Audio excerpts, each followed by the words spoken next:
আসসালামু আলাইকুম, সবাই কেমন আছেন? আলহামদুলিল্লাহ আমি ভালো আছি, আশা করি আপনারা সবাই ভালো আছেন। তো আমি আজকে মুরগির মাংস রান্না করবার জন্য মুরগি আমি অর্ধেক ফ্রিজে রেখে দিছি, বাকিটা ভালোভাবে ধুয়ে নিচ্ছি, সাথে আলুটাও ধুয়ে নিচ্ছি। তো আমি আজকে এখানে বাটা মশলা ব্যবহার করব। তো এখানে আদা রসুন বাটা আছে, মরিচ বাটা আছে, এলাচি দারচিনি এগুলো সব বাটা আছে।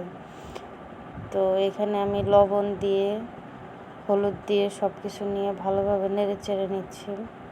তো এই তো দেখুন ভালোভাবে আমি মাখিয়ে নিচ্ছি সব কিছু। তো এখানে লবণ হলুদ মানে সব কিছুই দেওয়া আছে, উপকরণ যা যা লাগে সব। তো এগুলো সব কিছু নিয়ে আমি ভালোভাবে মাখিয়ে নিচ্ছি। তো এরপরে কড়াইতে তেজপাতা দিয়ে পেঁয়াজটা ভালোভাবে ভেজে নিচ্ছি।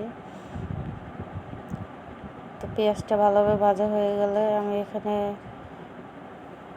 মাংস কষানো যা যা মশলা লাগে সব কিছু দিয়ে দিছি। তো সব কিছু দিয়ে ভালোভাবে নেড়ে চেড়ে নিচ্ছি। তো ভালোভাবে নেড়ে চেড়ার পরে এখানে আমি একটু পানি দিয়ে দেবো। এখানে পানি দিই নাই, তো এই যে এখন একটু পানি দিয়ে নিছি। তো পানি দিয়ে ভালোভাবে নেড়ে চেড়ে নিচ্ছি, মশলাটা ভালোভাবে কষিয়ে নিচ্ছি।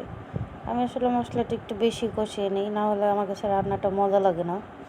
তো এর জন্য আমি ভালোভাবে কষিয়ে নিচ্ছি। তো এরপরে আমি মাংসগুলো দিয়ে দিচ্ছি, আমি আলুটা সহই দিয়ে দিব। তো এই তো মাংস দিয়ে ভালোভাবে নেড়ে নিচ্ছি। তো এর মাঝখানের স্কিপগুলো আসলে আমার ফোন থেকে ডিলিট হয়ে গেছে, এর জন্য দ্বিতীয়টা মানে ওগুলো পরেরগুলো দিতে পারি নাই। তো এই তো আমার মাংস রান্না রেডি। তো সবাই ভালো থাকবেন, লাইক কমেন্ট শেয়ার করে আমার পাশে থাকবেন।